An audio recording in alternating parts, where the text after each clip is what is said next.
할렐루야. 2월 19일 새벽 말씀 묵상이 아침 묵상이 되었네요. 네, 제 기술 부족으로 오늘 아침 묵상이 되었습니다. 죄송합니다. 네, 양해해 주셔서 감사합니다. 우리 먼저 기도하시고 오늘 말씀 묵상을 시작하겠습니다. 하나님 아버지 감사합니다. 오늘 이런 새로운 아침을 주셔서 감사합니다. 하나님, 오늘 말씀을 읽고 들을 때 우리의 눈을 열어 주시옵소서. 그래서 주님의 법 안에 있는 놀라운 진리를 보게 하여 주시옵소서. 이 진리로 우리를 자유케 하여 주시는 예수님의 이름으로 기도하였습니다. 아멘. 오늘 묵상하실 말씀 본문 내용은 출애굽기 40장 34절에서 38절 말씀입니다. 제가 말씀을 읽도록 하겠습니다. 구름이 회막에 덮이고 여호와의 영광이 성막에 충만하매 모세가 회막에 들어갈 수 없었으니 이는 구름이 회막 위에 덮이고 여호와의 영광이 성막에 충만함이었으며 구름이 성막 위에서 떠오를 때에는 이스라엘 자손이 그 모든 행진하는 길에 앞으로 나아갔고 구름이 떠오르지 않을 때에는 떠오르는 날까지 나아가지 아니하였으며 낮에는 여호와의 구름이 성막 위에 있고 밤에는 불이 그 구름 가운데 있음을 이스라엘의 온 족속이 그 모든 행진하는 길에서 그들의 눈으로 보았더라. 오늘 출애굽기 40장 38절 말씀에는 이스라엘의 온 족속이 그 모든 행진하는 길에서 그들의 눈으로 여호와의 구름을 보았다고 기술에 있습니다. 이 이스라엘의 온 족속은 누구입니까? 이스라엘의 온 족속에 대해서 알기 위해서는 우리는 창세기 50장으로 거슬러 가봐야 됩니다. 창세기 50장은 야곱의 가족 70명이 요셉의 초청으로 애굽으로 이민을 가면서 끝났었습니다. 창세기 50장 이후 400년이 지나고 그 사이 야곱의 70명의 가족이 인구 250만 명의 큰 민족을 이룹니다. 이것이 출애굽기 1장의 상황이었습니다. 창세기 12장에서 아브라함 한 사람을 불러 시작하신 하나님의 나라. 출애굽기 1장은 하나님의 나라 국민 만들기가 완성된 시점이었습니다. 이스라엘 자손들은 하나님께서 아브라함에게 언약하신 하나님 나라의 국민입니다. 하지만 그들의 현실은 애굽 바로의 노예였습니다. 이때 모세가 하나님의 사명을 받습니다. 내 백성을 애굽에서 이끌어 해방하라. 여호와 함께 하신 하나님께서 언약한 땅을 주시기 위해 10가지 재앙을 애굽에 내리십니다. 하나님께서는 10번째 재앙, 곧 애굽 땅에 있는 모든 처음 난 것의 죽음을 애굽에게 내리시고 이스라엘 백성들을 해방시키십니다. 이 10가지 재앙을 통해서 이스라엘 백성은 구원하시는 하나님을 경험합니다.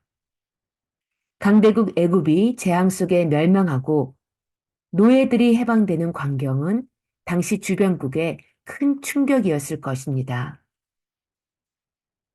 애굽뿐만 아니라 주변 국가에게 하나님만이 진정한 신이심을 증거하게 하셨습니다.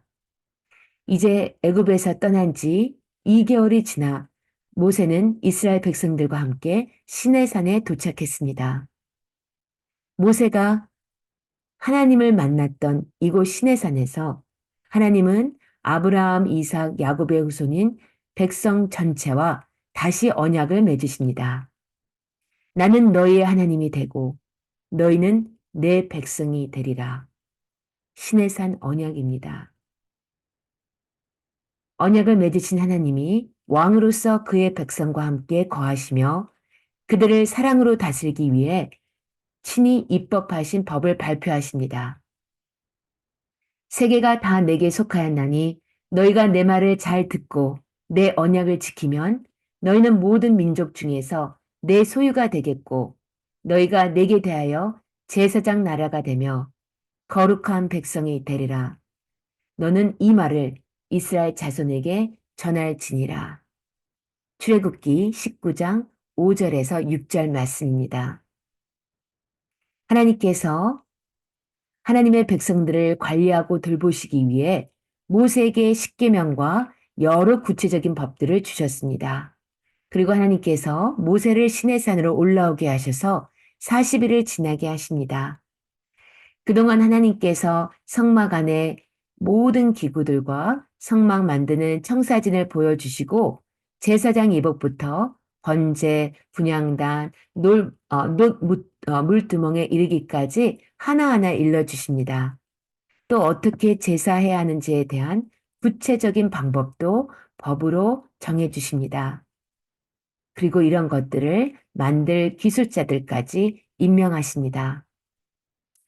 출애굽기에서 볼 수 있는 법 제정의 의의가 무엇입니까?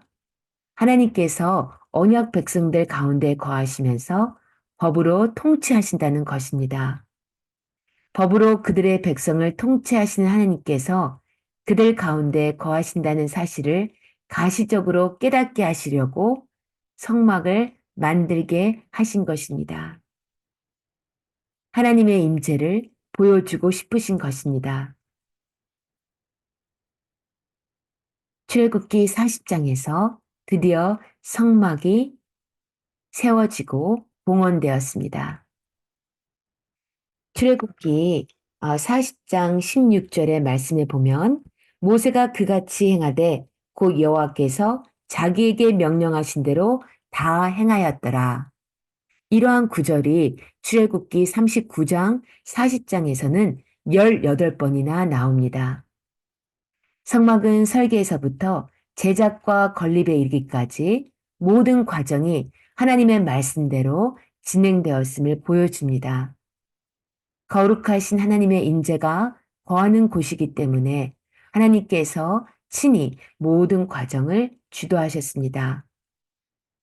그리고 출애굽기 40장 34절에 구름이 회막에 덮이고 여호와의 영광이 성막에 충만했다고 했습니다. 성도님들은 출애굽기에서 주신 이 법들에 관한 내용을 쭉 읽으시면서 어떠한 생각을 하셨었나요? 저는 시편 1편 말씀이 생각이 났습니다. 복 있는 사람은 오직 여호와의 율법을 즐거워하며 그의 율법을 주야로 묵상하는도다. 이 세상에서 복이 무엇입니까? 하나님의 백성이 되는 것이 바로 복이지요. 그런데 하나님의 백성이 된 우리들이 해야 될 일이 바로 여호와의 율법을 즐거워하고 그 율법을 주야로 묵상하는 것이라고 시편 1편에 나와 있습니다. 출애굽기 40장 38절 말씀을 읽겠습니다. 낮에는 여호와의 구름이 성막 위에 있고 밤에는 불이 그 구름 가운데 있음을 이스라엘의 온 족속이 그 모든 행진하는 길에서 그들의 눈으로 보았더라. 저는 이 40장 마지막 38절 말씀을 읽으면서 요한복음 1장 14절 말씀이 생각이 났습니다. 말씀이 육신이 되어 우리 가운데 거하심에 우리가 그 영광을 보니 아버지의 독생자의 영광이요 은혜와 진리가 충만하더라.